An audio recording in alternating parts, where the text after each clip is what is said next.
Hey everybody, welcome back. This is day number 12, our 15-day personal finance overhaul program.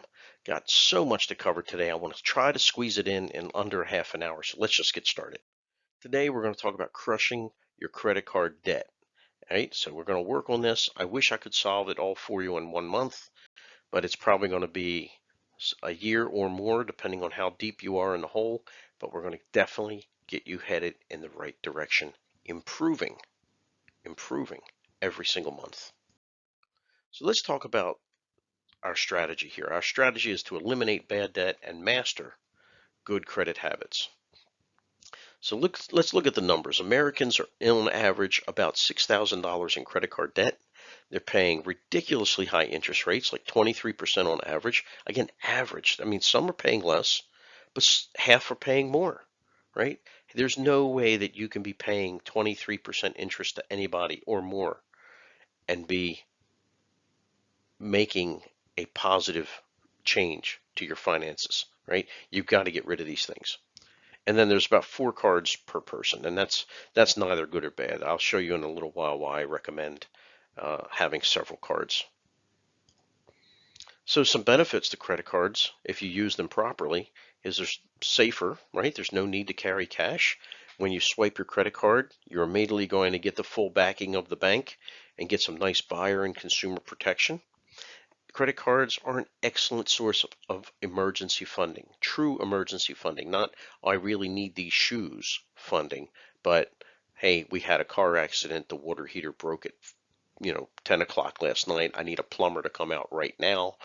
Emergency funding available through credit, and then you just have to pay it off. And those, again, we're talking about exceptions, right? Don't let exceptions become the norm. Emergency use case only. And I'll say a little thing about some of these rebate programs.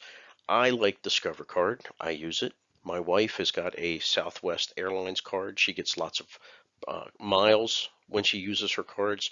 I get 3% cash back at the end of my first year. They're going to double my cash back as a perk. So I'm actually earning 6% cash back on anything that I buy. But these are just perks, right? Don't ever let a rebate program inspire you to do spending that isn't necessary, that you weren't going to do anyway. Take the perks as a bonus, but never, ever, ever buy something believing that somehow you're going to come out ahead, right? I'm still getting 6% cash back, but on a 19% credit card, I'm still losing 13% if I'm making monthly payments, right? So don't let the marketing hype trick you into spending what you don't need to be spending. So use the programs, pick your cards if they have a good rebate program, and then use that to your advantage as a bonus. Now the hazards to credit cards, it's just so easy to spend money you don't have. You just swipe and go, you get your product, you swipe your card, you get more product. It's very emotionally satisfying to buy something, and credit cards make it really easy. But this idea that it's just a little bit more on my credit card bill every month is going to kill you. And those interest rates and those minimum payments will crush your wealth, right? And of course, they report back to the credit bureau both your good payment history and your bad. So be careful how you use your credit cards. You have to use good credit habits. So this is going to be a discussion of various tactics, right? You're in a battle, you're in a war, and we're going to change our battlefield tactics as the conditions of the battlefield changes. You have to be aware of these different tactics and use them where most advantageous to you. And then we'll talk about what some of these tactics are, but this is how you have to view this, right? We're in a battle for your financial freedom. All right, so tactic number 1, from this day forward, promise that you're only going to use good credit practices. That means make all of your payments on time, period, mic drop. Done, nothing else to say. You have to pay your bills on time.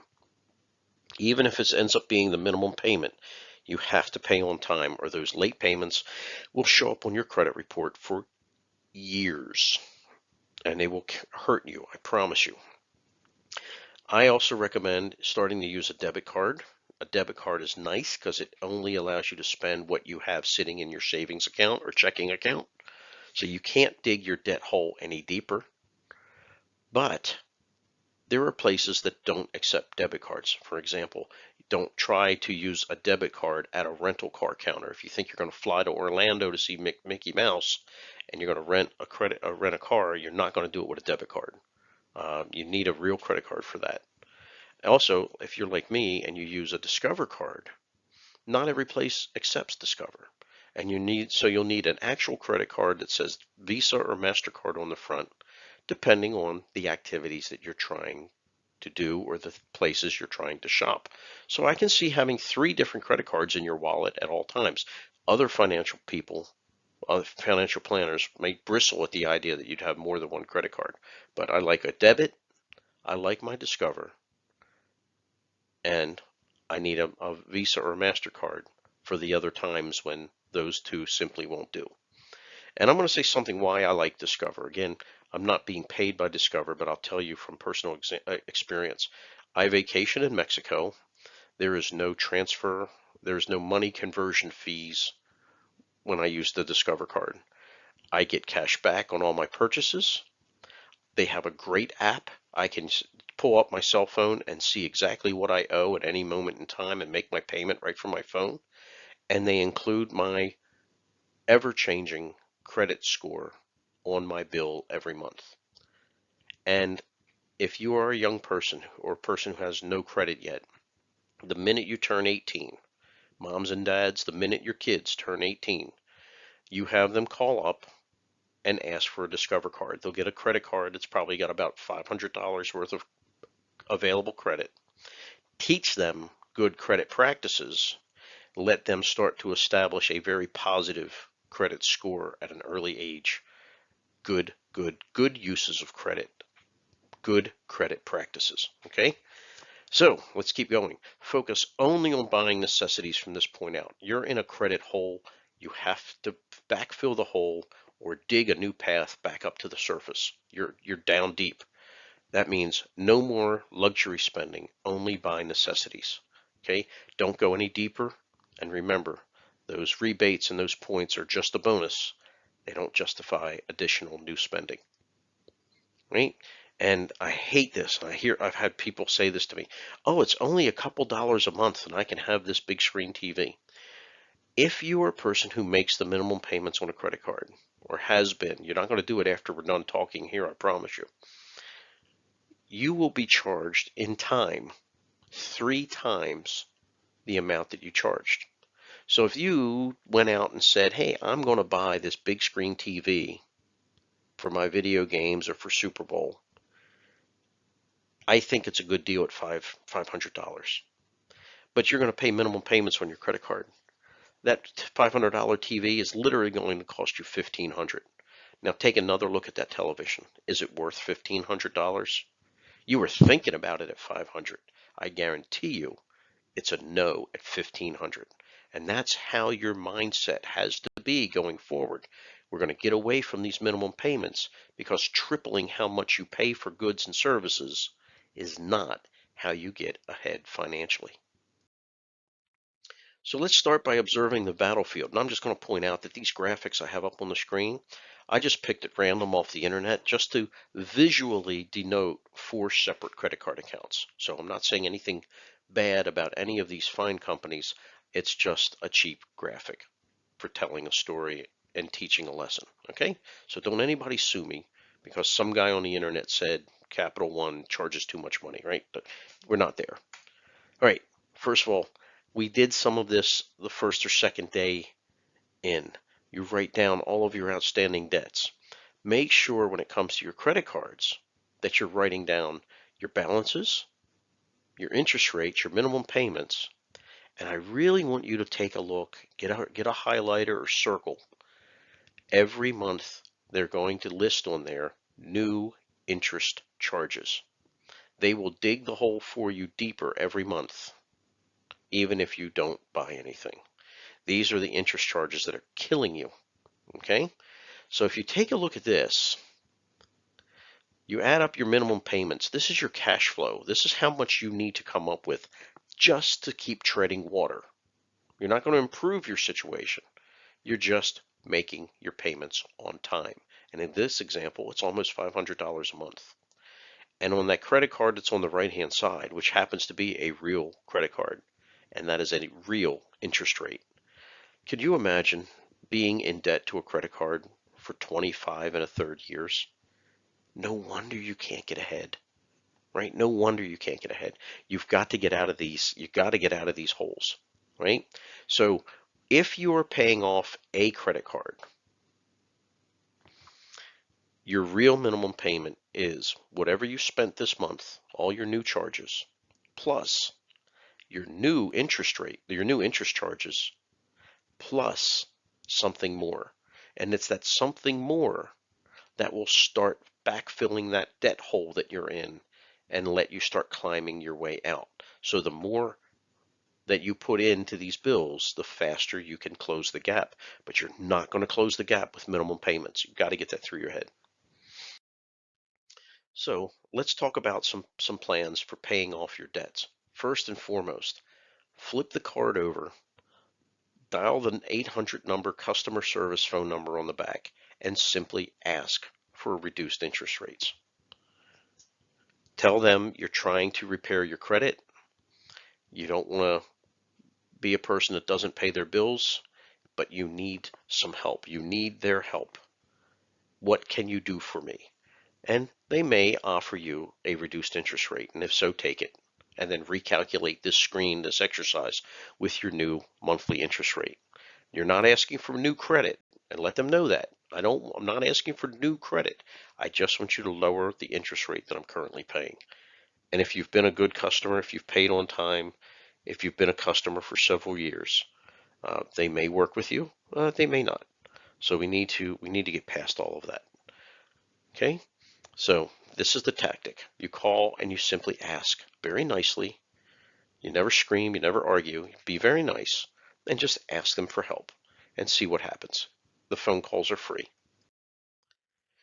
Your second plan is the one that is the most mathematically advantageous, and that is we are going to start making minimum payments on all of the cards, but all the extra money that you have through this program, through whatever, however you get extra money towards credit reduction, goes towards the highest interest rate card first. Okay, and then when you've eliminated your highest interest rate card, you take the money that you were putting towards that card and now you add it to what was on the next highest interest rate card, and you work your way down backwards, right? The cascading effect, bit by bit, getting out of debt, but paying off those high interest rates first because they're killing you. Okay, but please make sure you remember that you're paying the minimum payment on the rest of the cards. Payments are always made on time, period. Otherwise, it'll kill you on your credit score. Now, there's another plan. It is not the most mathematically advantageous plan, but it does make you feel and see progress. And that in and of itself can be very valuable from an emotional, psychological standpoint. And that is pay off the lowest balance card first. Now, this is only applicable if you have big differences in balances between cards. For instance, you have one card with $800, but your next highest card has got thousands on it, right? If that's the case, let's get rid of the $800 card. You now have gone from 4 minimum payments due at the end of the month to 3. You had 4 outstanding bills. Now you have 3, right? And you can start to feel and see the progress that you're making. And when you get rid of that, you can go to the next lowest balance card. And you can continue that. Remember, we're talking about changing tactics on the battlefield. You can continue to go after these lower balances until the balances start to kind of even out. And then you're going to want to pivot and start paying off the highest interest rate cards first. So you're going to pay off the smallest balances just to clean them up, just to get rid of it. Get rid of 4, go down to 3, get rid of 3, go down to 2, whatever it is, until the balances start to be similar. And then you're going to do what makes the most financial sense, which is pivot to the highest interest rate cards first, or next. So here's some payoff plans that are also available: consolidations or transfers. Let's talk about a transfer card. So one of the things that you can do is a lot of places will offer you a new credit card, and it's called with the teaser rate, 0% interest for your first year or 18 months on all transferred balances. Well, that would be beautiful, right? You take a credit card, you get rid of that 36% or that 24% balance, you transfer it to a new credit card that's charging you no interest, and you attack that card and get your balances down, because that teaser loan only lasts for a little bit of time. When you find out what that teaser rate is going to be when after 12 months or 18 months, it could be pretty high. But if you're paying a very high interest rate today, those 12 or 18 months of zero interest could be that little bit of breather you need to catch your breath, attack your credit debt, and really make a difference to your outstanding credit. So you might want to do that, most likely for your highest interest rate card, but certainly want to transfer the balances off of your highest balance card and aim for the highest interest rates too, right? You utilize those programs as best as you can. The second is something called a debt consolidation loan, and I've mentioned how much I use the Lending Tree website. You can do what's called a debt consolidation loan. So you're not asking for um, additional credit, but you are asking for some kind of new credit. And the way it happens with a debt consolidation loan is you say, hey, I have this account with Discover, I have this account with CitiCard, I have this account with JCPenney's, Macy's, I need to get these things consolidated. And if they approve you for the loan, they'll take a look at all your finances, and they may agree to give you a loan for all of that outstanding balance, and possibly combine them all together so you have one minimum payment, not three or four, and it could be a minimum payment that's much lower than what you're paying now and at a better interest rate. So that's a good win all the way around. But I will tell you, if you are in, like we had in this prior example, if you're paying $500 a month in minimum payments and they offer you a debt consolidation loan and they cut your payment in half, keep paying $500. Put the extra money towards principal. Get out of debt as fast as humanly possible. The other thing is, with some of these lenders, if you give them the ability to take your monthly payment directly out of your checking account so they know that you're going to pay on time, which also will be properly and positively reflected on your credit report, they can reward you by giving you usually an extra 0.5% off in your interest rate, because they know they're going to get paid, so they'll take off a little more just to say thank you. Now, the warning that comes with either a new credit card or a new debt consolidation loan is that you may not get approved. And just asking for new credit will trigger what's called a hard inquiry on your credit report, and it will take away a point or two on your credit score. And if you're doing this kind of stuff, and a month from now you're going to go and try to buy a new car, for example, and you're going to ask for a new car loan, they keep seeing hard inquiries on your credit report, and the perception is, hey, this guy is shopping around for more credit. His debt level is already too high. Negative, negative, negative, right? So even if they turn you down for these loans, they are going to negatively impact your credit score just for trying. But if you're in a bad way, if you're in a deep hole, if you're paying high interest rates, then it's worth it. It's worth trying, because you got to fix your situation. And a 0% teaser rate or a nice debt consolidation loan could really magnify and amplify your savings. Okay, and just remember that with a debt consolidation loan, as they make the payments to Discover, as they make the payments to Bank of America, as they make the payments to Macy's or JCPenney, whatever the cards are that you're consolidating, don't be surprised if part of the agreement is that they will close those accounts down on your behalf. So they're not going to give you a new loan, pay off your credit cards, and then leave you those credit cards out there for you to ring back up again. You shouldn't want that, but they're probably not going to allow it. So don't be surprised if your debt consolidation loan means closing down your outstanding accounts. And that might be what you need to kind of unscrew your situation, but understand that that's kind of how it works. Get all of your details for either one of these loans up front when you're talking to the banks and asking about debt consolidation. Now, if you turn on the television, I'm sure you're going to see all these advertisements for people promising to make your credit card debt go away. And they make it sound so easy. If you are $10,000 or more in debt, you're eligible, you're entitled to some kind of relief. Here's the reality. These things are ripoffs. They're always ripoffs. Because these people, first of all, they're not doing anything for you that you can't do for yourself. And the second thing is, while they may be trying to save you